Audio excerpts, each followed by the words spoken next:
زندگی کیسے گزارنی ہے۔ میرے نبی کی زندگی کا دوسرا رخ کہ بطور انسان زندگی کیسے گزارنی ہے، مرد عورت ہے زندگی کیسے گزارنی ہے۔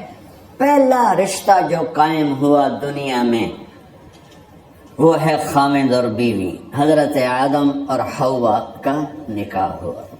اللہ تعالیٰ نے عورت کو کمزور بنایا تو پہلے دن سے اس کو عزت اور احترام دیا تاکہ ساری زندگی اس کمزوری سے ناجائز فائدہ نہ اٹھایا جائے بلکہ اس کو عزت دی جائے۔ کہ آدم علیہ السلام کے لیے مٹی اکٹھی کی، پانی ڈالا، گوندھا اور ایک اسٹیچو بنایا اور ڈال دیا۔ جب وہ خشک ہوا اس میں روح ڈالی اور پھر وہ ننگے بدن تھے، پھر ان کو جنت کے کپڑے پہنائے اور جنت میں ڈال دیا۔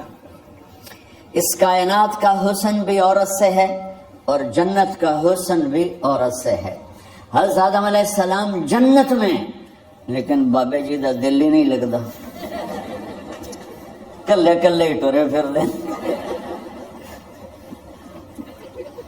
اب اللہ نے عورت کو بنانے کا ارادہ کیا تو اللہ ایک ڈھیر مٹی کا اکٹھا کر کے عورت کے لیے بھی بنا دیتا اور اس کا اسٹیچو بنا دیتا اور اس کو خشک ہونے دیتا، پھر اس میں روح ڈالتا، پھر اس کو کپڑے پہناتا۔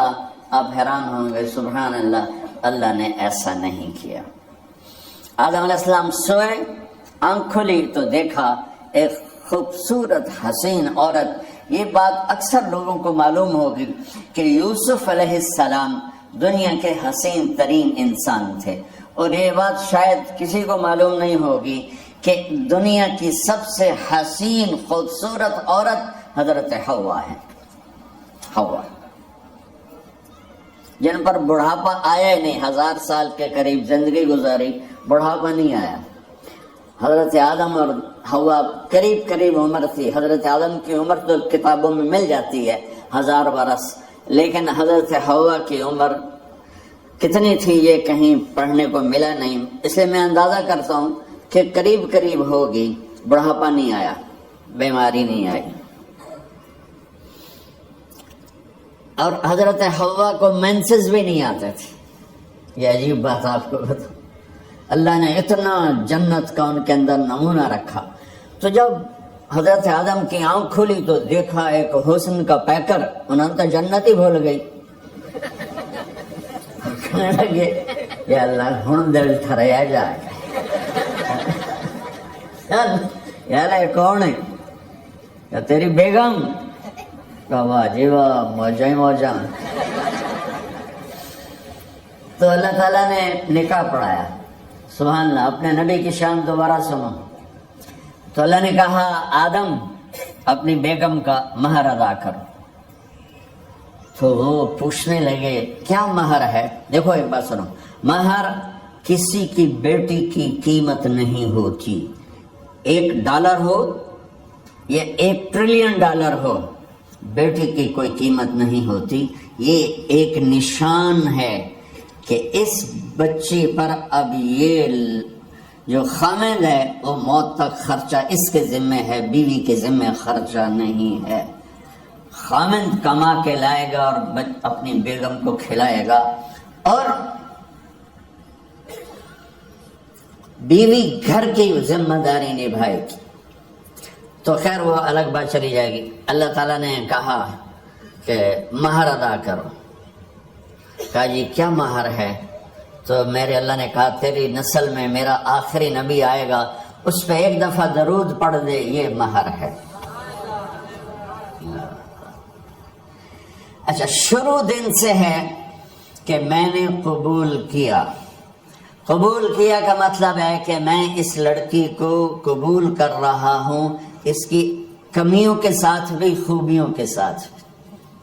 اور جب لڑکی کہتی ہے سائن کرنا قبول کیا ہے، یا زبان سے کہے قبول کیا ہے، تو یہ اس بات کی گارنٹی ہے کہ میں نے اپنے اس لڑکے کو خامد ہونے کے طور پہ قبول کیا، اس کی کمیوں کے ساتھ بھی، اس کی خوبیوں کے ساتھ بھی۔ اور جو ہی شادی ہو کر ڈولی سسرال کے گھر جاتی ہے تو ٹیسٹ شروع ہو جاتا ہے، کی کر دیے، باندھی کے میں، اٹھیں دی کے میں، بول دی کے میں۔ اور اس میں بہت زیادہ نیگیٹو کردار ہے سسرال کا، کئی لڑکیوں کا، کیونکہ ہم نے اپنے نبی کی زندگی میں قبول کیا. یہ واجب ہے کہنا قبول کیا، کہ اس میں پیغام ہے کہ اب میں اس کی میں کوئی کمی ہے وہ بھی قبول کروں گی، کوئی خوبی ہے تصور ماتھے پر. اور لڑکا کہتا ہے کہ میں اسے قبول کرتا ہوں، اس کی خوبیوں کے ساتھ بھی کمیوں کے ساتھ بھی. یہ بات یاد رکھنا، پرفیکشن کبھی تلاش نہ کرنا، پرفیکشن کبھی تلاش نہ کرنا. اللہ نے 100 نمبر نہیں مانگے، 51، ایک نمبر اوپر ہو گیا. گناہ تمہارے 50 ہیں اور نیکی تمہاری 51 ہے، تو اس ایک پر ہم تمہیں جنت میں ڈال دیں.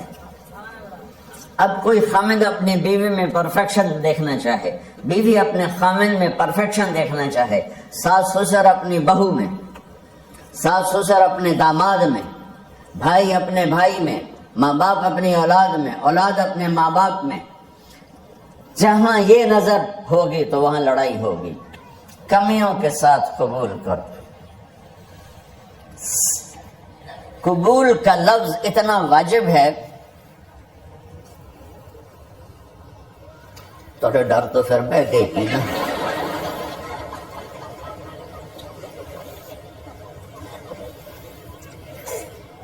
قبول کا لفظ اتنا ضروری ہے کہ اس کے بغیر نکاح ہی نہیں ہوتا. میں یہ کئی جگہ لطیفہ سنا چکا ہوں، اور واقعی قصہ بھی ہے، ایسے لطیفہ نہیں ہے. میرے دوست ہیں، ذمہ دار ہیں اچھے، تو ان کے گاؤں کا ایک بچہ چھوٹی عمر میں بسوں پہ جا کے نا وہ جاب پہ لگ گیا. تو اس کا کام ہوتا ہے بس کو صاف کرنا، ڈرائیور کو چائے پلانا، اور جہاں کہیں رش ہو تو اس کو ڈائریکشن دینا، استاد جی کٹ لو، استاد جی آن دے، استاد جی جان دے. تو یہ اس کا محاورہ بن جاتا ہے. اب اس کا نکاح ہوا تو مولانا صاحب نے کہا بھائی عبد الرحمان، میں فرضی نام لے رہا ہوں، نام مجھے اس کا یاد نہیں، عبد الرحمان زینب بنت اسلم نو تیرے نکاح دیتا 500 مہر تو قبول کیتا؟ تھوڑی دیر سوچ کے کہندا جی آن دیو. اس نے ساری زندگی آن دیو ہی سیکھا تھا. تو اس کے بھائی نے اس کو نہیں ماری تو کہنے لگا جی جان دیو. مولانا صاحب نے کہا آن دیو جان دیو نال کم نہیں بننا، تو آگے میں قبول کیتا.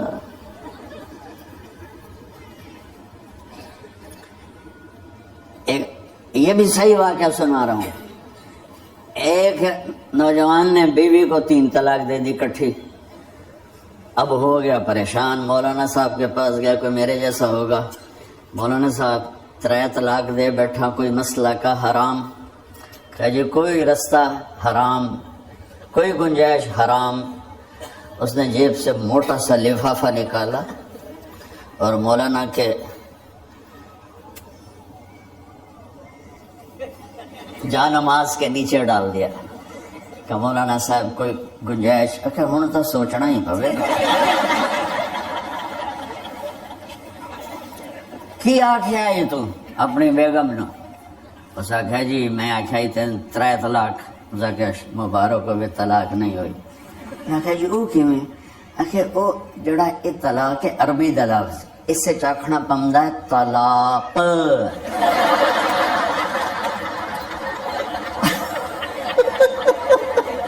یہ آپ کو صحیح واقعہ سنا رہا ہوں.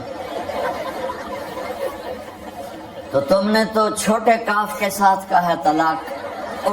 وہ کاف تو کتے والا ہے. موجاں کر ایک لفافہ ہو رہا تو چاہے ساری زندگی دا حلال کر لے. لفظ قبول اتنا ضروری ہے. تو میرے نبی نے 11 شادیاں کی، اللہ کی قسم شوق کی نہیں تھی. ما تزوجت وما زوجت الا بوحی من السماء نزل به جبریل. کہ لوگوں سن لو میری بات غور سے، مجھے عورت کی کوئی رغبت نہیں ہے. میں نے جہاں شادی کی، جہاں بیٹی کی شادی کی، پہلے اللہ نے آسمان سے جبریل بھیج کے حکم دیا، پھر میں نے قدم اٹھایا. تو پہلا رشتہ خامند اور بیوی ہے جو اس کائنات میں جڑتا ہے. یہ دنیا کا سارے رشتوں میں نمبر 1 رشتہ ہے، سب سے خوبصورت رشتہ ہے، سب سے اہم رشتہ ہے، سب سے بڑا رشتہ ہے۔ والدین کے لیے چند آیات ہیں، اولاد کے لیے چند آیات ہیں، بہن بھائیوں کے لیے چند آیات ہیں، خاوند اور بیوی کے لیے سینکڑوں آیات ہیں، سینکڑوں۔ تو اگر آپ اپنے گھروں میں کامیابی دیکھنا چاہتے ہو، اپنے گھر کو ہاؤس کی بجائے ہوم دیکھنا چاہتے ہو، خوشی کا اگر آپ اسے گہوارہ بنانا چاہتے ہو، اللہ کی قسم ڈگریوں سے نہیں ہوگا، محبت سے ہوگا۔ میرے نبی سے پوچھا گیا یا رسول اللہ اسلام کا سب سے مضبوط عمل، نہیں، میرے نبی نے سوال کیا، بولو بھائی اسلام کا سب سے مضبوط عمل کیا ہے؟ صحابہ نے کہا نماز، نہیں سبحان اللہ۔ ابھی میں نماز کی کتنی اہمیت بتا چکا ہوں۔ انہوں نے عرض کیا جہاد، آپ نے فرمایا نہیں۔ تو صحابہ نے عرض کیا روزہ، آپ نے فرمایا نہیں۔ اللہ کہ یا رسول اللہ حج، آپ نے فرمایا نہیں۔ تو سارے صحابہ حیران ہو گئے، یا رسول اللہ نماز، جہاد، روزہ، حج، تو پھر کیا ہے؟ اب سننا سارے بہن بھائی، مستورات، بچے بچیاں، آپ نے فرمایا اسلام کا سب سے مضبوط اور بڑا عمل ہے آپس میں اللہ کے لیے محبت کرنا۔ اگر آپ اپنے گھروں میں حسن دیکھنا چاہتے ہو تو ایک دوسرے سے محبت کرو، اظہار محبت کرو، اور محبت کے پیدا ہونے کے لیے بہت ساری چیزیں ہیں، لپیٹ کے 2 میں کر لیتا ہوں، 2 میں۔ بیوی کی خوبی دیکھو، کمی نہ دیکھو، خاوند کی خوبی دیکھو، کمی نہ دیکھو، پہلی بات۔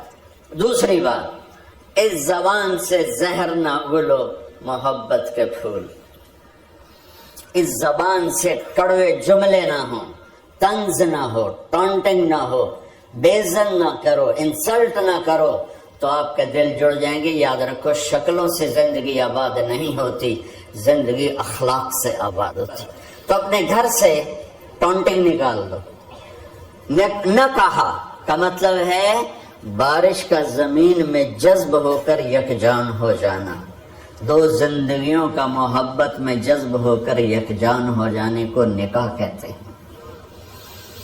نہ کہا آنکھوں میں نیند کا اتر کے سلا دینا، نہ کہا خاوند اور بیوی کا ایسی محبت دینا کہ چین کی نیند آ جائے، نہ کہا اعتماد کرنا، بھروسہ کرنا، خاوند بیوی پہ بھروسہ کرے، بیوی خاوند پہ بھروسہ کرے، اے نو میں لوک لوک کے فون چیک ہو رہے ہوئے، کال کتنے کی تھی، کال کتنے کی تھی۔ عزت دو، اعتماد کرو۔ چوتھا مطلب درخت کا چھاؤں بنا دینا، نہ کہا میاں اور بیوی، خاوند اور بیوی کا محبت کی ایسی چھاؤں بنانا کہ اس کے نیچے اولاد کا پودا خوبصورتی سے پیدا ہو سکے۔ نہ کہا، صرف لفظ لکھا کے مطلب بتا رہا ہوں، نہ کہا مریض کو، کدھر ڈاکٹر بیٹھے ہیں میرے سامنے بیٹھے ہیں، مریض کو دوا ایسی دینا کہ وہ شفا یاب ہو جائے، آپس کے ایسے تعلق بنانا کہ زندگی کو شفا مل جائے۔ میرے بھائی بہنوں، میں آپ کو اپنے نبی کی زندگی بتا رہا ہوں۔ میرے نبی نے 11 شادیاں کی، اللہ ذوالجلال کی قسم، صرف ہمیں زندگی سکھانے کے لیے کہ گھر کی زندگی کیسے ہوتی ہے اور اولاد کو کیسے پالا جاتا ہے۔ اب لوگ کیا مجبوریاں ہیں کہ عورت بھی جاب کرتی ہے، مرد بھی جاب کرتا ہے۔ عورت کی سب سے بڑی جاب اپنی نسل کو پالنا ہوتا ہے۔ جب یہاں ٹائم نہیں ملتا بچے کو، نہ ماں سے ملتا ہے نہ باپ سے ملتا ہے، تو پھر وہ جنگل کا پودا بن جاتا ہے۔ یہ تو وینکوور ہے، فیصل آباد کی بات سناتا ہوں۔ میرے بچے جس اسکول میں پڑھتے تھے ان کے پرنسپل سے میری دوستی تھی، میں ملنے گیا ایک دن، تو کہنے لگے یہ عجب واقعہ ہوا ہے کہ یہاں 2 بچے پڑھتے ہیں، ان کی ماں بھی ڈاکٹر ہے اور باپ بھی ڈاکٹر ہے۔ تو وہ دونوں آئے ہیں میرے پاس کہ ہمارے بچوں نے 3 دن ہو گئے ہیں گھر میں کھانا نہیں کھایا، تو ہم پریشان ہیں، ہمیں بتاتے نہیں، کائنڈلی آپ پوچھ کے بتائیں کہ وہ کھانا کیوں نہیں کھا رہے۔ ایک باری کر کے بھی دکھا دے رہا ہوں.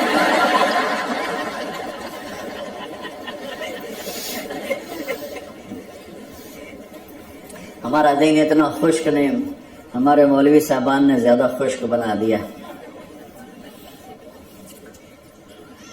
تو انہوں نے دونوں بچوں کو بلایا.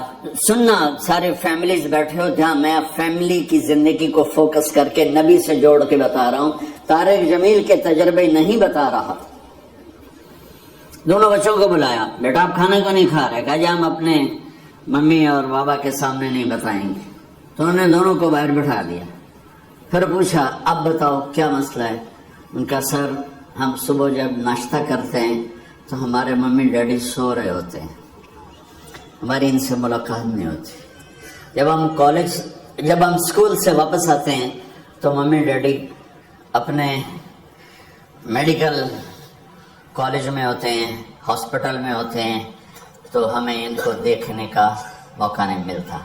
شام کو جب ہم کھانا کھاتے ہیں تو یہ دونوں اپنے پرائیویٹ کلینک میں ہوتے ہیں، تو ہم ان کو دیکھ نہیں پاتے. پورا ہفتہ گزر جاتا ہے، ہمیں ماں باپ کی شکل نظر نہیں آتی. تو ہم نے اسٹرائک کی ہے کہ ایسے ماں باپ کی روٹی کیا کھانی جو اپنی شکل بھی نہ دکھا سکیں. تو اس لیے ہم نے کہا ہم نے بائیکاٹ کیا ہے، گھر میں نہیں کھانا ہے. تو ایسی لائف مت بناؤ. یہاں ایک بہت بڑا چکر شیطان دیتا ہے، بڑی گاڑی لے لو، $100 کی قسط تو ہے، اور بڑا گھر لے لو، $200 یا $100 کی قسط تو ہے. پھر میاں بھی کام کرے، بیوی بھی کام کرے، جو کہ بڑا گھر باقی رہے، تو خوشیاں تو مٹ گئیں. جو ڈبل جاب کرے گا، پھر ڈبل جاب کرتے ہیں. ڈبل جاب کرنے والا بیچارہ تھکا ہوا ذہن لے کے آتا ہے، وہ کیسے ٹائم دے گا اپنے بچوں کو خوشی کے ساتھ؟ جو ماں جاب کر کے آئے گی پھر کھانا پکائے گی، وہ جب اتنی تھک جائے گی تو اپنے بچوں کو کھلا ٹائم کیسے دے سکے گی؟ پوری کائنات کی ذمہ داری تھی میرے نبی کے سر پر، اور آپ اس کے باوجود روزانہ حسن حسین کے لیے وقت نکالتے تھے. اور انہوں کو آ کر کوئی لیکچر نہیں. دیکھو ماں باپ سے بات کرتا ہوں، لیکچر تھوڑا دو، محبت زیادہ کرو. یہ نہ کرو، یہ کیوں کیا، یہ کرو، یہ کرو، یہ چھوڑ کر صرف سینے سے لگاؤ. پھر محبت دو، کمیوں سمیت بچوں کو قبول کرو، ان کی زندگی تبدیل ہو جائے گی. اتنے بڑے نبی، اتنی بڑی ذمہ داری، اور اتنا درد سینے میں کہ آپ کے سینے سے ایسے ابلنے کی آواز آتی تھی جیسے ہانڈی ابلتی ہے. اس کے باوجود آپ روزانہ کہتے این اللقا، میرے شرارتی بچے کدھر ہیں؟ تو وہ بھاگے بھاگے آتے. دیکھو میں فزیکل کر کے بتاؤں گا تاکہ آپ کو پتہ چلے زندگی کیسے گزر. کہ میرے شرارتی بچے کدھر ہیں؟ 7 بر-اعظم کی ذمہ داری ہے، اور تھوڑی چھوٹیاں جابن تو تسی کہتے ہو بزی بڑے ہیں، بزی بڑے ہیں. میرے نبی پہ 7 بر-اعظم کے انسانوں کی ذمہ داری ہے، اور آخری آنے والے انسان تک کی ذمہ داری ہے. اس سے بڑی جاب کس کی ہوگی کائنات میں؟ اور پھر آپ روزانہ آتے ہیں این اللقا، میرے شرارتی بچے کدھر ہیں؟ تو حسن حسین بھاگے بھاگے آتے. آپ ان کے لیے یوں ہو جاتے تھے، آؤ بھائی میری کمر پہ چڑھ جاؤ. اپنے نبی کی عظمت کو جانو کہ انہوں نے زندگی کیسے سکھائی. چاند کا 2 ٹکڑے کر دینا کوئی معمولی بات ہے، آسمان چیر کے چلے جانا معمولی بات ہے، ایک زندگی سکھا کے جانا سب سے بڑی بات ہے. کتنی اولادیں برباد ہو گئی ماں باپ کی وجہ سے، کتنے گھر اجڑ گئے ساس سسر کی وجہ سے، کتنے گھر اجڑ گئے لڑکی کے بدتمیز ہونے کی وجہ سے، کتنے گھر اجڑ گئے لڑکے کے شرابی اور باہر کی گندگی کی وجہ سے. زندگی سیکھو. یہ اتنے بڑے نبی ہو کر آپ یوں ہو رہے ہیں جیسے میں نے آپ کو کر کے دکھایا. دونوں کو اوپر بٹھا لیتے اور کمرے میں چکر لگاتے تھے، پھر یوں کر کے پوچھتے تمہارا اونٹ کیسا ہے؟ پھر دونوں کو اتار لیتے اور اپنی نواسی زینب، جن کو حضرت علی کی وراثت ملی کس کی؟ علم کی، فصاحت اور بلاغت کی. ان کو کمر پہ بیٹھا لیتے اور اکیلی زینب کو پورے گھر میں چکر لگواتے تھے. اور بھی دکھ ہیں زمانے میں محبت کے سوا، راحتیں اور بھی ہیں وصل کی راحت کے سوا. کیا صرف کمانا ہی کام ہے؟ ادھار کی زندگی سے بچو، خوش و خرم رہو. اس کو قسط دینی ہے، یہ قسط دینی ہے، یہ قسط دینی ہے، یہ دینی ہے. سر میں درد نہیں ہوگا تو اور کیا ہوگا؟ تو آپ اتنے بڑے عظیم ہو کر وقت نکال رہے ہیں. اور حضرت ابو ہریرہ فرماتے میری آنکھوں نے دیکھنا سارے کہ آپ نے کبھی حسن کبھی حسین یہاں جیسے مائیں کرتی ہیں ادھر کھڑا کیا ہوا ہے اور جھولا جھولا رہے ہیں ایسے، اور ان کے دونوں ہاتھ پکڑ کر کہہ رہے ہیں آ جاؤ اوپر، آ جاؤ اوپر، آ جاؤ، آگے پہاڑی ہے، اوپر آ جاؤ، آگے پہاڑی ہے. تو ایسے ایسے آتے اور اوپر آؤ، وہ یہاں آ جاتے. آگے آؤ، وہ یہاں آ جاتے. آگے آؤ، وہ یہاں آ جاتے. تو پھر آپ یوں ہو جاتے، آگے آؤ تو چڑھتے چڑھتے یہاں آ جاتے. یہاں وہ یہاں آ جاتے تو آپ ان کے ہاتھ فکس کر کے آگے بڑھ کر ان کے ہونٹوں کا بوسہ لیتے اور کہتے یا اللہ میں ان سے پیار کرتا ہوں، تو بھی ان سے پیار فرما. بھائیو اللہ کی قسم، پیسے سونے چاندی سے زندگی میں خوبصورتی نہیں آتی، نبی کی غلامی سے زندگی میں خوبصورتی آتی ہے. اتنے بڑے نبی ہیں اور حضرت عائشہ سے کہہ رہے ہیں دوڑ لگائیں. یہاں کسی مولانا سے پوچھو اپنی بیوی سے کبھی کہا اس نے کہ دوڑ لگائیں؟ الٹا سوٹا لے آتے کھل ہو جائے گا. عائشہ دوڑ لگائیں. اور واپسی کہاں سے ہو رہی ہے؟ دوڑ کہاں لگ رہی؟